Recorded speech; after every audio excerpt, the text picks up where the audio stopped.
मनुश्रुति को नहीं पुणी चर्चा रे राहुल गांधी आउ संपूर्ण गांधी परिवार। छात्र की गूंज रे मनुश्रुतिर एक श्लोक उपरे भाषण दे निजर भंडामी देखाइछंती राहुल गांधी।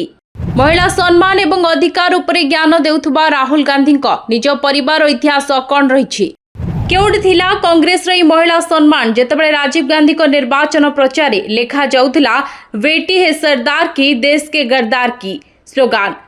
केउठी थिला राहुल गांधी को महिला सम्मान जेतेबेले महिला संरक्षण बिल रो विरोध करुथिले।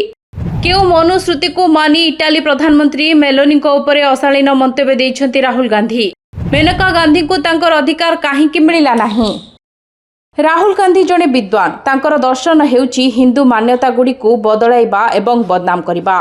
पुणे रे एक छात्र सम्मेलन अर्थात छात्र की गूंज रे राहुल गांधी मनुश्रुतिर एक श्लोक को उद्धृत करी ताहाको बदनाम करने को चेष्टा करिसंती। नमस्कार दर्शक बंधु, राहुल गांधी को युक्ति हेउची जे जन्म एवं लिंग आधार स्थिर हेउथुबा विशेषाधिकार एवं रूढ़ीवादी चिंताधारा को खारज करा उचित। बहुत भल कथा, किंतु केड़े विडंबनार कथा ना जे राहुल गांधी जन्म एवं लिंग आधार मिलुथुबा प्रिविलेज रो विरोध करुछंती। वाह, एहाकू केही जणाई दियंतु जे जदि जन्म एवं लिंग आधार रे प्रिविलेज मिली न थांता तेबे से आज मंच उपरे तो दूरर कथा मंच पछरे मध्य देखा जाई न थांते। सबुठु टाण प्रश्न तो खुद राहुल गांधी को ही पचरा जिबा उचित जे जेउ दल रे मोतीलाल नेहरू ठारू आरंभ करी राहुल गांधी पर्यंत 5 पीढ़ी धरी केवल गोटिए परिवार जन्म आधार राजनीतिक क्षमता एवं दलर दायित्व स्थिर होई आसुछि। से प्रिविलेज आखिर केउ बहिरे न्याय संगत बोली धरा जाउछि। जो राजनीति केवल जन्मर लटरी द्वारा निजर परिचय तैयारी करे सेमानक जन्म आधारित विशेषाधिकार उपरे भाषण देबा भंडामी नुहे तो आउ कौन। महिला सम्मान एवं अधिकार उपरे ज्ञान देउथुबा कांग्रेस एवं गांधी परिवार निजर इतिहास कौन रही। 1984 आमेठी निर्वाचन को मने पकांतु जेतेबेले राजीव गांधी को विरोध में तांको निज भाई को विधवा पत्नी मेनका गांधी निर्वाचन मैदान में थिले।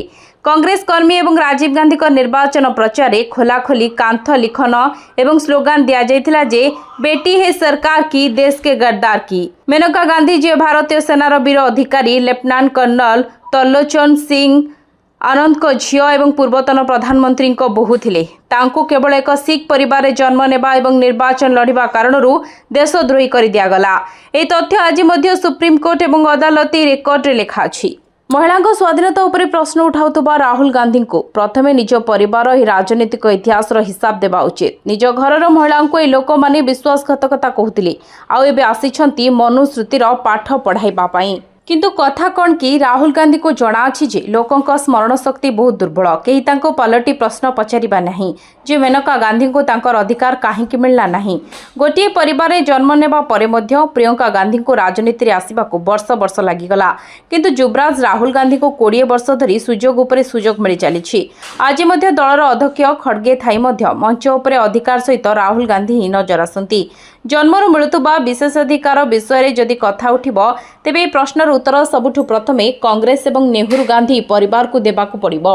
मोतीलाल नेहरू ठारू जवाहरलाल नेहरू, इंदिरा गांधी, राजीव गांधी, सोनिया गांधी एवं आज राहुल गांधी पर्यंत राजनीतिक क्षमता पीढ़ी पर पीढ़ी जो हस्तांतर करा जायछि ताहा कोन जन्म एवं लिंग आधार प्रिविलेज नुहे एवं जदि आ सत्य तेबे मनुश्रुतिर सबुठु बड़ अनुगामी तो राहुल गांधी एवं तांको परिवार ही रही आसिछंती।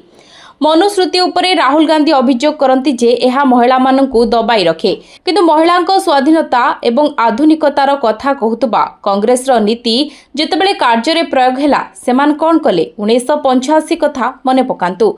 1985 रे सुप्रीम कोर्ट साहाबानंकु खोराकी भत्ता दे न्याय प्रदान करथिले, किंतु राजीव गांधी को सरकार कट्टरपंथी चापरे आसी संसद रे आईन प्रणयन करी सुप्रीम कोर्ट को राय को बदलाई देले एवं जने 60 वर्षर निसहाय मुस्लिम महिला को अधिकार वंचित करथिले केवल एवं केवल निज भोट बैंक पाई। औपनिवेशिक काल रे इंग्राजी माने मध्य हिंदू एवं मुस्लिम पर्सनल लॉ को निज राजनीतिक स्वार्थ पाई व्यवहार करथिले। आज से मानसिकता को आगु को बढ़ाई राहुल गांधी निर्वाचन लाभ पाई भारतीय ग्रंथ गुड़ी को मन इच्छा प्रसंग रे बदनाम करुछंती एवं मनुश्रुति सर्वदा तांको टार्गेट रे रही आसीछि।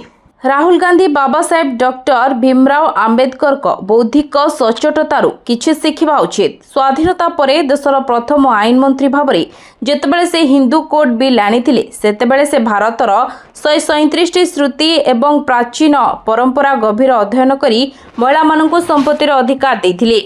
ଏହି ସମ୍ପତ୍ତି ଅଧିକାର ହିନ୍ଦୁ ସମାଜର ମନୁଶ୍ରୁତି ଠାରୁ ଆରମ୍ଭ କରି ଅନ୍ୟାନ୍ୟ ଶ୍ରୁତି ଗୁଡ଼ିକରେ ପୂର୍ବରୁ ହିଁ ରହିଥିଲା, ଯାହାର ପ୍ରମାଣ ସଂସଦର ତର୍କ ଏବଂ ରାଇଟିଂସ୍ ଆଣ୍ଡ ସ୍ପିଚେସ୍ ଭଲ୍ୟୁମ୍ 14ରେ ଲେଖା ଅଛି। ବାବା ସାହେବ ସ୍ପଷ୍ଟ ଭାବରେ କହିଥିଲେ ଯେ ଯଦି ବ୍ରିଟିଶ ବିଚାରପତିମାନେ ଯାଜ୍ଞବଲ୍ୟ ଏବଂ ମନୁଶ୍ରୁତିକୁ ବୁଝିଥାନ୍ତେ ତେବେ ଝିଅମାନଙ୍କୁ ପୈତୃକ ସମ୍ପତ୍ତିରୁ ବଞ୍ଚିତ କରିନଥାନ୍ତେ। ସନାତନ ପରମ୍ପରା କୌଣସି ଗୋଟିଏ ବହିର ମୁହତାଜ ନୁହେଁ ଏବଂ ନିରନ୍ତର ସଂସ୍କାର ହେଉଥିବା ଏକ ଦର୍ଶନ। ମଧ୍ୟଯୁଗରେ ଲେଖାଯାଇଥିବା ପାଣ୍ଡୁଲିପିଗୁଡ଼ିକୁ ପାଶ୍ଚାତ୍ୟ ଚଷମା ଲଗାଇ ପଢ଼ି ଭାରତୀୟ ସମାଜକୁ ନ୍ୟୁନ ଦେଖାଇବା ସହଜ, କିନ୍ତୁ ଶାହବାନଙ୍କ ଅଧିକାର ଛଡ଼ାଇ ନେବା 1984ରେ ଜଣେ ଶହୀଦ ଅଫିସରଙ୍କ ଝିଅ ତଥା ନିଜ ପରିବାରର ବୋହୂଙ୍କୁ ବିଶ୍ୱାସଘାତକତା କହିବା ଏବଂ ଦଶନ୍ଧି ଧରି ବଂଶବାଦକୁ ବୋହିବାର ଯେଉଁ ପାପ କଂଗ୍ରେସ ଖାତାରେ ଅଛି, ରାହୁଲ ଗାନ୍ଧୀଙ୍କୁ ପ୍ରଥମେ ଦେଶ ସମ୍ମୁଖରେ ତାହାର ଉତ୍ତର ଦେବା ଉଚିତ। ରାହୁଲ ଗାନ୍ଧୀଙ୍କୁ ପଚରାଯିବା ଉଚିତ ଯେ ସେ ମହିଳା ସଂରକ୍ଷଣ ବିଲ୍ର ବିରୋଧ କାହିଁକି କରନ୍ତି। ଯଦି ତାଙ୍କର ମହିଳାଙ୍କ ପ୍ରତି ଏତେ ଚିନ୍ତା ଅଛି, ସେ ତ ମନୁଶ୍ରୁତି ମାନନ୍ତି ନାହିଁ, ତେବେ କେଉଁ ଶ୍ରୁତିକୁ ମାନି ତାଙ୍କ ଦଳର ଲୋକ ଇଟାଲୀ ପ୍ରଧାନମନ୍ତ୍ରୀ ମେଲୋନିଙ୍କ ଉପରେ ଅଶାଳୀନ ମନ୍ତବ୍ୟ ଦିଅନ୍ତି। ତାଙ୍କ ଦଳରେ ବିନା ବିଶେଷାଧିକାରରେ କୌଣସି ମହିଳା ନିଜର ସ୍ଥାନ କାହିଁକି ତିଆରି କରିପାରୁନାହାନ୍ତି। ଏପରିକି ଦିନରାତି ତାଙ୍କର ଭକ୍ତି କରୁଥିବା ସୁପ୍ରିୟା ଶ୍ରୀନେତ ମଧ୍ୟ ନୁହେଁ। କେତେ ଲଜ୍ଜାଜନକ କଥା ଯେ ରାହୁଲ ଗାନ୍ଧୀଙ୍କ ସମଗ୍ର ଅସ୍ତିତ୍ୱ କେବଳ ଜନ୍ମ ଏବଂ ଲିଙ୍ଗ ଆଧାରରେ ହିଁ ତିଆରି ହୋଇଛି। ତଥାପି ସେ ମନୁଶ୍ରୁତିକୁ ବଦନାମ କରୁଛନ୍ତି। ଯଦି ଜନ୍ମ ଆଧାରିତ ବିଶେଷାଧିକାରର ଏତେ ବିରୋଧ କରୁଛନ୍ତି ତେବେ ଗାନ୍ଧୀ ଏବଂ ନେହେରୁ ନାମ ତ୍ୟାଗ କରିଦିଅନ୍ତୁ ଏବଂ ଏପରି କିଛି କରନ୍ତୁ ଯାହା ଆପଣଙ୍କୁ କେବଳ ଏକ ଦଳର ଉତ୍ତରାଧିକାରୀ ନୁହେଁ ବରଂ ଜଣେ ପ୍ରକୃତ ନେତା ଭାବରେ ଗଢ଼ି ତୋଳିବ। ତେବେ ଦର୍ଶକ ବନ୍ଧୁ, ଏହା ଉପରେ ଆପଣଙ୍କର କ'ଣ ମତାମତ ଆମକୁ କମେଣ୍ଟ କରି ନିଶ୍ଚୟ ଜଣାନ୍ତୁ। ଭିଡ଼ିଓ ଭଲ ଲାଗିଥିଲେ ଲାଇକ୍, ସେୟାର ଏବଂ ସବସ୍କ୍ରାଇବ୍ କରିବାକୁ ଭୁଲିବେ ନାହିଁ। ରହିଲୁ, ଜୟ ଜଗନ୍ନାଥ। ବ୍ୟୁରୋ ରିପୋର୍ଟ, ଅସୀମ ଓଡ଼ିଶା ଲାଇଭ୍। ଭାବୁଛନ୍ତି କ'ଣ?